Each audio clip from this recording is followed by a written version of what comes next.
बिस्मिल्लाहिर्रहमानिर्रहीम। अस्सलाम वालेकुम। मैं दरवाजे के साथ इस तरह पीठ लगाकर खड़ा हो गया कि संतरी के अंदर दाखिल होते ही इसे संभाल सकूं।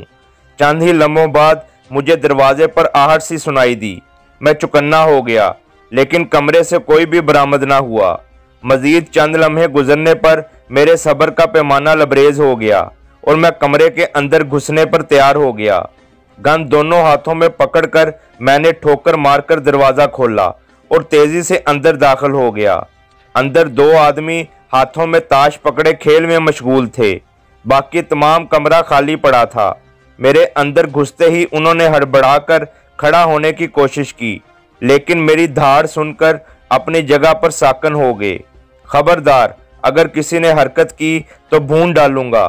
दीवार के साथ हथियारों के लिए रैक बना हुआ था, जिसमें 2-3 हथियार पड़े थे। एक मशीन गन दीवार के साथ खड़ी थी, जो लाजमन संतरी की थी। कमरे के एक कोने में छोटा सा किचन बना हुआ था। मिट्टी के तेल के 3 चूल्हे भी पड़े थे। एक चूल्हे पर छोटे देचके में कुछ पक रहा था। तब तुम कौन हो? दोनों में से एक हकला कर बोला। मुझे छोड़ो, अपनी सुनाओ। बाकी बंदे कहाँ गए हैं? मैं छोटे कदमों से चलता उनके नजदीक पहुंच गया। बाकी भी इधर ही हैं, बस आते ही होंगे। इस बार भी वही बोला जो पहली मर्तबा मुझको मुखातब हुआ था। बकवास करने की जरूरत नहीं, मुझे झूठ से नफरत है। तुम लोगों की गुफ्तगू मैं सुन चुका हूँ। कौन सी गुफ्तगू? एक आदमी ही मुझको मुखातब था, दूसरा खामोश खड़ा मुझे गुस्से से घूर रहा था। वही बकवास जो तुम लोग वायरलेस सेट पर कर रहे थे। सुन ली तो क्या हुआ? ये कहते ही इसने मेरे पेट में मारने के लिए लात घुमाई और अपने दाएं हाथ से गन की बैरल पकड़ने की कोशिश की, लेकिन इसकी टांग को हरकत में आता देखकर मैं हल्के से जंप के साथ थोड़ा सा पीछे को हुआ। वो वार के खता होने पर अपनी जगह डगमगा सा गया था और इससे पहले कि वो संभलता, मेरी बाएं टांग हरकत में आई और बर्फानी इलाके का वजनी बूट हथौड़े की तरह इसकी थोड़ी के नीचे लगा। वो उछलकर नीचे बिस्तरे पर जा गिरा। मुझे उम्मीद थी कि अगले आधे घंटे तक इसका होश में आना मुश्किल था। किक ऐसे लगाई जाती है। खामोश खड़े आदमी की आंखों में आंखें डालकर मैंने मजाहिया अंदाज में बोला, क्या ख्याल है तुम्हारा? मगर अब भी वो खामोश ही रहा था। गूंगे साहब, ये बाकी लोग कहाँ गए हैं? ये तो बताने के काबिल नहीं रहा।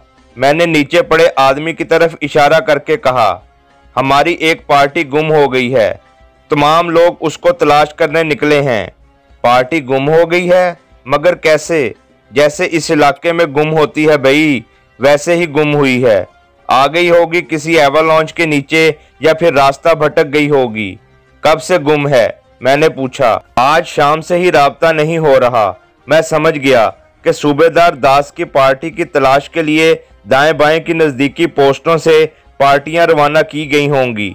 अच्छा ये बताओ, यहाँ से पाकिस्तानी सरहद कितनी दूर है? यहाँ से? उसने हैरानी से पूछा। जी, यहाँ से तो काफी फासला है। रास्ते में हमारी चंद पोस्टें आती हैं, इनसे गुजरकर ही आप पाकिस्तानी इलाके में पहुंच सकते हैं। फासला कितना होगा? अंदाजन 30-35 किलोमीटर होगा। कोई मुख्तसर रास्ता नहीं, इस मौसम में नामुमकिन है। उसने नफी में सर हिलाते हुए कहा। तुम्हारा नाम? वो चंद लम्हे मेरी आंखों में देखता रहा और फिर बोला, अब्दुल्ला। और इसका? मैंने नीचे पड़े शख्स की तरफ इशारा किया, हरीचंद। तो अब्दुल्ला भाई, पहली बात तो ये है कि मुझे सख्त भूख लगी है। कुछ खाने को मौजूद है तो मेरे हवाले कर दो। दूसरा, मेरी थोड़ी सी रहनुमाई करो ताकि मैं वापस पाकिस्तान में पहुंच सकूं, क्योंकि मैं गलती से आपके इलाके में आन फंसा हूं और मेरा अपने इलाके बल्कि अपने घर पहुंचना बहुत ज़रूरी है। जितनी देर होती जाएगी मेरा नुकसान बढ़ता जाएगा। क्या आप मेरे साथ ताउन करना पसंद करेंगे? दोस्ताना सूरत हाल पैदा करने के लिए मैंने राइफल कंधे के साथ लटका ली थी।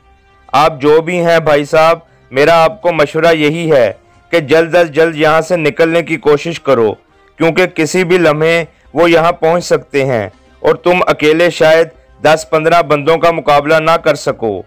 इस देचकी में क्या है? उसकी बातों को नज़रअंदाज करके मैंने चूल्हे पर रखी देचकी की तरफ इशारा करके पूछा, चाय?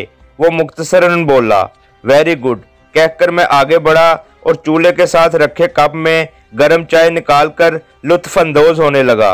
अब्दुल्ला ने अपनी जगह से हिलने की कोशिश नहीं की थी। मैं बज़ाहिर उससे गाफिल बना हुआ था, लेकिन हकीकतन उसकी ज़रा सी हरकत पर एक्शन में आ सकता था। चाय पीकर मैंने बकिया चाय एक बोतल में उंडेली और अब्दुल्ला से पूछा, खाने को कुछ पड़ा है? पार्टी के लिए हलवा बनाकर रखा हुआ है। उसने एक दूसरे बर्तन की तरफ इशारा किया। थोड़ा सा हलवा खाकर बाकी हलवा एक शापर में डालते हुए मैंने अब्दुल्ला से कहा, अब्दुल्ला भाई चलो स्टोर में। और वो खामोशी से मेरे आगे चल पड़ा। स्टोर में जाकर मैंने एक खाली पिट्ठू में 2-3 दिनों का राशन, 3-4 फालतू मैगजीन, पानी, हलवा, चाय और गर्म लिबास डालकर मैं आगे जाने के लिए तैयार हो गया था। अब्दुल्ला भाई आपकी बहुत बहुत मेहरबानी। अगर आप ताउन ना करते तो मैं इतनी जल्दी तैयार ना हो पाता, लेकिन अगर तुझे मैंने यूं ही छोड़ दिया तो तेरे अपने साथी तुझ पर शक करेंगे, इसलिए सॉरी, लेकिन ये ज़रूरी है।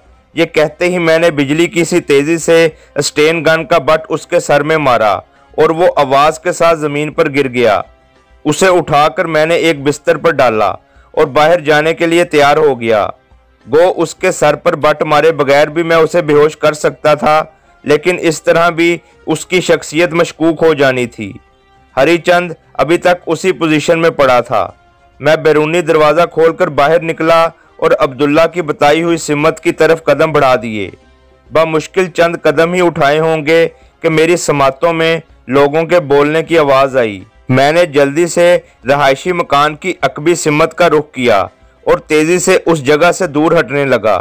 गो उस तरह मैं अब्दुल्ला की बताई हुई सिमत से बिल्कुल मुखालफ सिमत को रवाना हो गया था, लेकिन गिरफ्तारी से बचने के लिए ऐसा करना ज़रूरी था। बर्फबारी की शिद्दत में कमी नहीं आई थी। मैं पोस्ट से चंद 100 गज दूर ही आ पाया था कि मुझे किसी की चीखती आवाज़ सुनाई दी। ये रहे उसके कदमों के निशान, और उसके साथ ही चंद और आदमियों की आवाज़ आई, हाँ हाँ यही हैं, चलो जाने ना पाएं।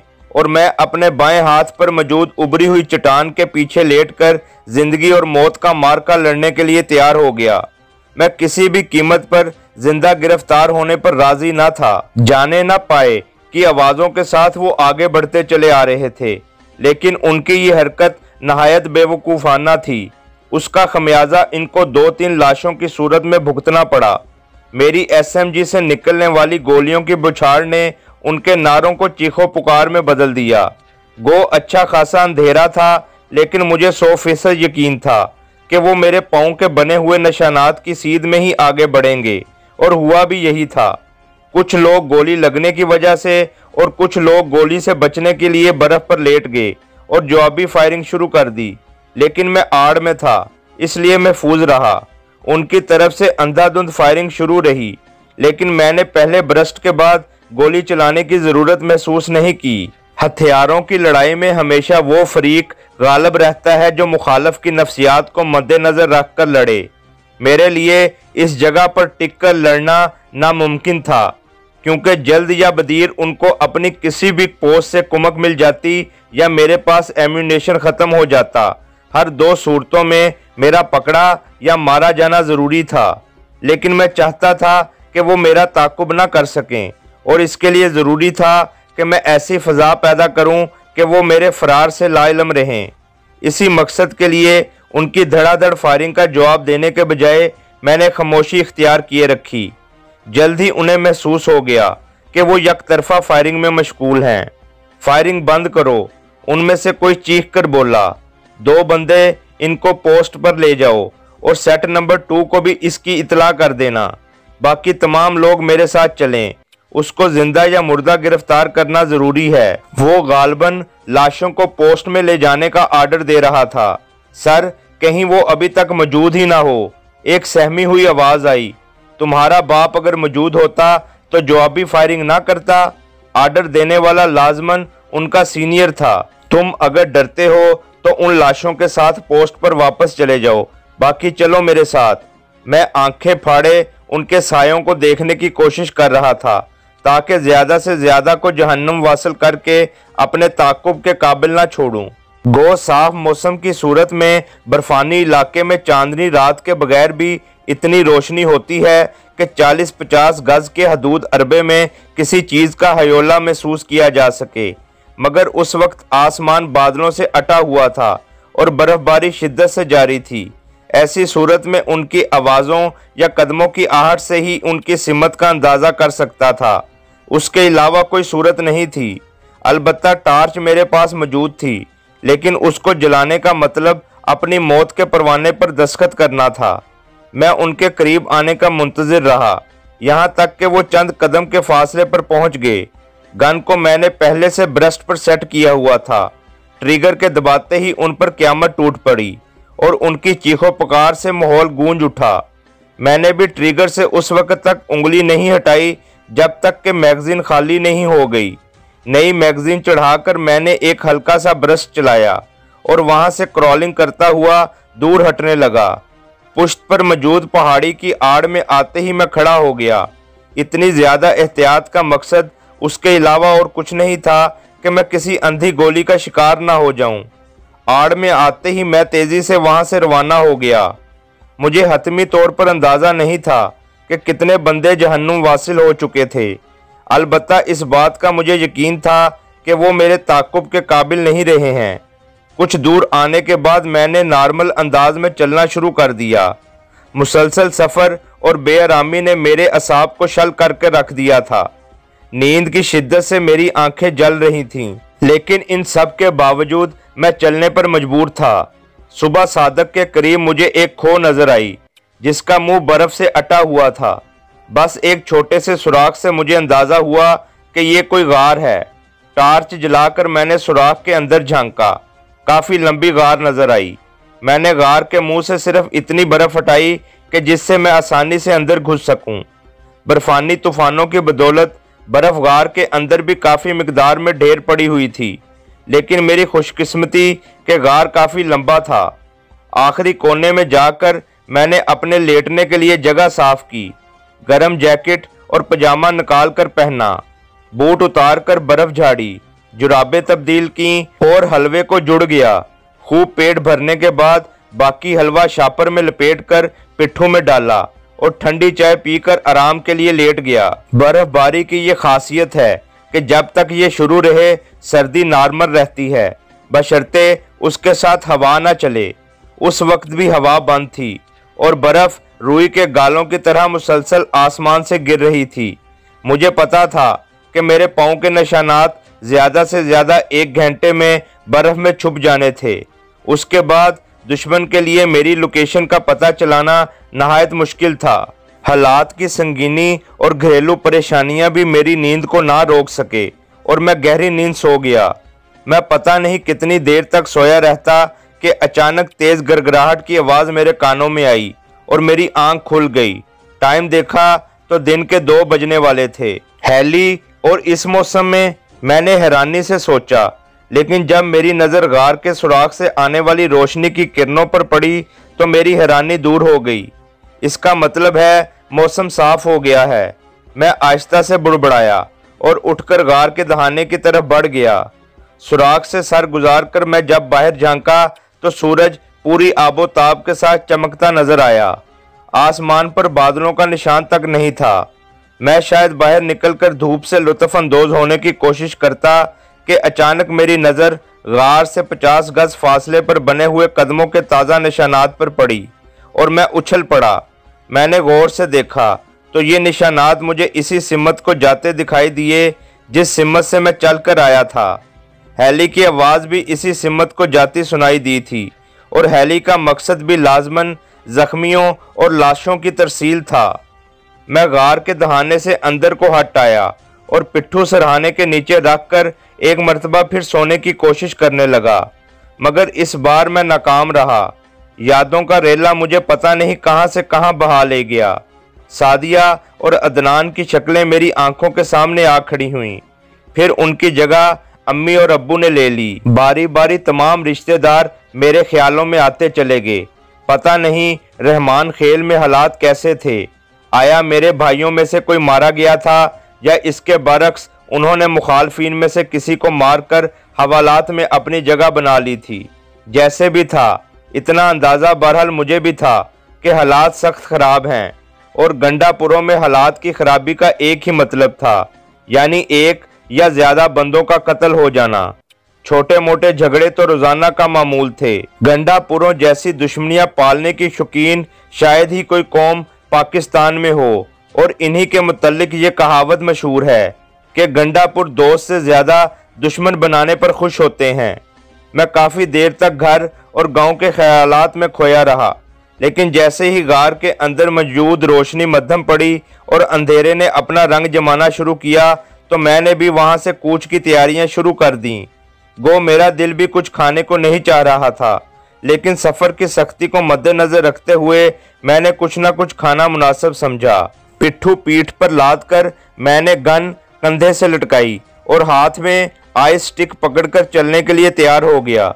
गो पिट्ठू की गैर मौजूदगी में मैं ज्यादा तेजी से सफर कर सकता था, लेकिन ज्यादा अरसा इस बर्फजार में फंसे रहने की सूरत में पिट्ठू में मौजूद सामान ही मेरी जिंदगी का जामिन बन सकता था। एक लम्हे के लिए मेरे दिल में ख्याल आया कि पिट्ठू में मौजूद फालतू सामान जैसे रस्सा या SMG की स्पेयर मैगजीन फेंक दूं, लेकिन फिर किसी नागहानी सूरत हाल में फंसने के खौफ ने मुझे इस काम से बाज रखा। आसमान पर बादलों का नामो निशान भी नहीं था। सूरज गरूब हो चुका था, लेकिन रोशनी काफ़ी थी। इंडिया हमारे मुल्क के मशरक में वाक़या है, लेकिन इस इलाके में दोनों मुल्कों की सरहदें इतनी टेढ़ी मेढ़ी हैं कि वाज़िया तौर पर अपनी फ़ौज की डिप्लॉयमेंट का अंदाज़ा लगाना मेरे लिए मुश्किल था। नक्शे की मौजूदगी इस मुश्किल को आसानी में बदल सकती थी, लेकिन अफसोस कि नक्शा मेरे पास मौजूद नहीं था। मेरा अंदाज़ा था कि जनूब की सिमत इख्तियार करके मैं बाकी अतराफ़ की बनिस्बत जल्द ही दुश्मन के इलाके से निकल सकता था। तारे अभी तक वाज़िया नहीं हुए थे, इसलिए मैंने सूरज के गरूब होने के मुकाम से जनूब की सिमत का तयन किया और अल्लाह का नाम लेकर चल पड़ा। थोड़ी ही दूर चलने के बाद रास्ता गहराई में उतरता चला गया, इसलिए मेरी रफ्तार बर्फ के नरम होने के बावजूद काफ़ी तेज़ रही। रास्ते में मेरी कोशिश रही कि दुश्मन से मुठभेड़ ना हो, क्योंकि इस सूरत में लाजमन मेरा वक़्त ज़ाया हो जाता, जो मुझे बिल्कुल गवारा नहीं था।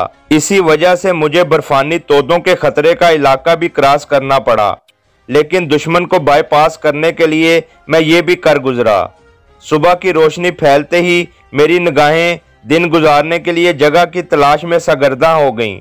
जल्द ही मुझे एक बड़े पत्थर के नीचे इतनी जगह नजर आ गई जहां मैं आसानी से लेट भी सकता था और दुश्मन की हवाई और ज़मीनी देखभाल से आड़ भी मुयस्सर थी। गर्म पंजामा और जैकेट पहनकर मैंने हल्का फुल्का खाना खाया और पिट्ठू सर के नीचे रखकर लेट गया। मौसम साफ होने की वजह से सर्दी काफ़ी ज़्यादा थी, लेकिन सूरज बुलंद होने के साथ इसमें कमी होती चली गई। मेरा जहन अजीब किस्म के ख्यालात की अमाजगाह बना हुआ था और इन ख्यालात से मैं नींद में भी जान ना छुड़ा सका। बुरे ख्यालात और परेशान सोचों ने परछाइयों की शक्ल इख्तियार कर ली थी।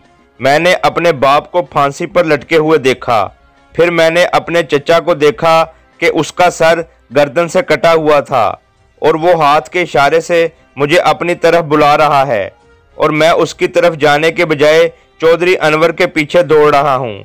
मेरे हाथ में एक बड़ा सा टोका था जिससे खून टपक रहा था। मैंने दौड़ते हुए टोका उसकी तरफ फेंका, लेकिन वो जल्दी से नीचे बैठ गया और टोका उसके बजाय अदनान को जा लगा, जो हाथ फैलाए मेरी जानिब दौड़ रहा था। मेरे मुंह से चीख निकली और मेरी नींद उखड़ गई। आंख खुलते ही मैंने दाएं बाएं देखा। सूरज अपनी पूरी आबोताब से चमक रहा था। दिन के 2 बजने वाले थे। मुझे सख्त प्यास महसूस हो रही थी। पिट्ठू से बोतल निकाल के मैंने पानी पिया और एक मर्तबा फिर लेटकर सोने की कोशिश करने लगा, मगर ख्वाब के बेतरतीब और भयानक मंजर मेरी निगाहों के सामने घूम रहे थे। क्या पता ये ख्वाब सच्चा हो और इसकी ताबीर, मगर मैं अपने अंदर इस बेतरतीब ख्वाब की ताबीर सोचने की जुर्रत पैदा ना कर सका और सर झटक कर तमाम ख्यालात को जहन से निकाल कर इस बर्फजार से निकलने की तदबीर सोचने लगा। सूरज के सर छुपाते ही मैं एक मर्तबा फिर चल पड़ा और इर्द गिर्द इक्का दुक्का दरख्त नजर आ रहे थे। इसका मतलब था कि मैं जिस इलाके में मौजूद था उसकी बुलंदी 14,000 फीट से कम थी, क्योंकि इससे ज़्यादा बुलंदी पर दरख्त नहीं उगते। ये इलाका इस लिहाज से बहुत अजीब है कि कम बुलंदी पर सब्जे की बहात, दरख्तों के झुंड जिसमें हर किस्म के दरख्त शामिल हैं, यानी फलदार और बगैर फल के, कसीर तादाद में मौजूद हैं। इसके बरक्स जब 14,000 फुट से ज़्यादा बुलंदी पर चले जाओ तो इतने ही बंजर और संगलाक पहाड़ नज़र आते हैं। हालांकि पानी हर दो जगह वाफर मिकदार में मौजूद है, और वो इसलिए कि बर्फ़ पिघलते ही हर जगह चश्मे फूट पड़ते हैं। छुपने की जगह से फरलांग भर के फासले पर मुझे रास्ता सा बना हुआ नज़र आया, जो मगरब की सिमत से आते हुए इस मुकाम से जनूब की सिमत मुड़ रहा था। मैंने भी इस रास्ते को गनीमत जाना और इस पर चल पड़ा। रास्ता तकरीबन हमवार ही था। थोड़ा सा आगे बढ़ने के बाद मुझे अपने बाएं हाथ पर अमूदी खतरनाक ढलानें नजर आईं, जो रास्ते से 2-3 मीटर ही दूर पड़ती थीं। ये इतनी सीधी थीं कि इन पर बर्फ भी न जम सकी थी, इसलिए इनकी पथरीली और संगलाक सतह वाज़ेह नजर आ रही थी। दाएं हाथ पर हमवार ढलान थी। रास्ता बना होने की वजह से मेरी रफ्तार काफ़ी तेज़ थी। मेरा इरादा था कि दुश्मन की पोस्ट जैसे ही नज़र आएगी मैं रास्ता तब्दील कर लूँगा, मगर किसी पोस्ट के नज़र आने से पहले ही मैं एक नागहानी आफत में फंस गया था। वो चंद लोगों के बोलने की आवाज़ थी जो थोड़े फासले पर मौजूद मोड़ से आ रही थी। बेअख्तियार रुकते हुए मैंने दाएं बाएं नज़र दौड़ाई, मगर किसी ऐसी जगह की तलाश में नाकाम रहा जहां मैं छुप सकता। सूरज को डूबे कुछ ही देर गुजरी थी और हल्के अंधेरे में काफ़ी दूर तक नज़र काम कर रही थी। मेरे पास छुपने के लिए बहुत कम टाइम था। पिछला मोड़ भी मुझसे फरलांग भर दूर था। अचानक मेरे जहन में एक तरकीब आई और मैंने फिलफौर इस पर अमल कर डाला। पिट्ठू से रस्सी निकालकर मैंने रास्ते के बाएं तरफ मौजूद दरख्त के तने के साथ इस तरह बांधी कि रस्सी बर्फ में छुप गई। रस्सी का दूसरा सिरा मजबूती से अपनी कमर के साथ बांधकर मैं बाएं हाथ पर मौजूद खड़ी चट्टानों की तरफ बढ़ गया। मेरे नीचे उतरते ही वो मोड़ मुड़े। अगर चंद सेकंड की भी देर हो गई होती तो मेरा देखा जाना लाजमी था। तमाम अफराद जोर जोर से बातें करते एक सीधी लाइन में जा रहे थे। इनकी बातों से जो नतीजा मैंने अखज़ किया था वो यही था कि कुछ तखरीबकार सरहद के अंदर घुस आए थे, जिसकी वजह से मुख्तलिफ पोस्टों से पैदल पेट्रोलिंग शुरू कर दी गई थी। जैसे ही इनकी बातों की आवाज़ आहिस्ता हुई, मैंने सर उठाकर देखा। वो दूसरा मोड़ मुड़ने वाले थे। मैं आहिस्ता से ऊपर आ गया। जूं ही वो तमाम मेरी नज़र से ओझल हुए, मैंने दरख्त के नज़दीक जाकर पिट्ठू उतारा और रस्सी खोलने के लिए नीचे झुका ताकि रस्सी लपेटकर पिट्ठू में डालूं। अचानक मुझे अपनी पुश्त पर गुराहट सुनाई दी। मैं फुर्ती से पीछे मुड़ा और ये देखकर मेरा खून रगों में मुंजमद होने लगा कि एक दियो कामत रीछ आहिस्ता आहिस्ता चलता मेरी सिमत आ रहा था। मेरे पीछे मुड़ते ही वो दोनों पाँव पर खड़ा हो गया था। अपने हाथ में मौजूद SMG पर मेरी गिरफ्त मजबूत हो गई थी, लेकिन जैसे ही थोड़ी देर पहले गुजरने वाली पेट्रोलिंग पार्टी का ख्याल आया, मैंने रीछ पर फायर करने का ख्याल दिल से निकाल दिया। स्कूल के ज़माने की पढ़ी हुई एक कहानी मेरे दिमाग में आई। जब दो दोस्त इकट्ठे सफ़र कर रहे होते हैं और रीछ आ जाता है, एक दोस्त तो दरख्त पर चढ़ जाता है, जबकि दूसरा जो दरख्त पर चढ़ना नहीं जानता वो सांस रोक कर लेट जाता है और रीछ इसे मुर्दा समझकर छोड़कर चला जाता है। मैं इस वक्त दरख्त के करीब ही खड़ा था और दरख्त पर चढ़ना भी खूब जानता था, मगर इस इलाके में दरख्त पर चढ़ना अज़हद मुश्किल था, क्योंकि दरख्त के तने बिल्कुल साफ और लंबाई में बहुत ज़्यादा थे। सांस रोक कर लेटने का तरीका भी नहीं आजमाना चाहता था कि इसमें बहुत ज़्यादा ख़तरा था। मैंने इन सब तदाबीर को छोड़कर एक नई तदबीर इख्तियार की। गो कि इसमें रिस्क ज़्यादा था, लेकिन इसके अलावा ना तो कुछ और सूझा और ना ही सोचने का टाइम था। और ये रिस्क भी मैं इसलिए ले सका कि दरख्त के तने और अपनी कमर के साथ बंधी हुई रस्सी मैंने अभी तक खोली नहीं थी। रीछ जैसे ही अपने पिछले कदमों पर खड़ा होकर मेरी जानिब बढ़ा, मैं भी उसकी तरफ दौड़ पड़ा। मेरे इस रद्दे अमल पर एक लम्हे के लिए वो अपनी जगह पर साकन हो गया था। मैंने 5-6 मीटर का फासला बिजली की सी तेजी से तय किया और उछलकर रीछ पर छलांग लगाई। रीछ इस वक्त अमूदी ढलान के बिल्कुल किनारे पर खड़ा था।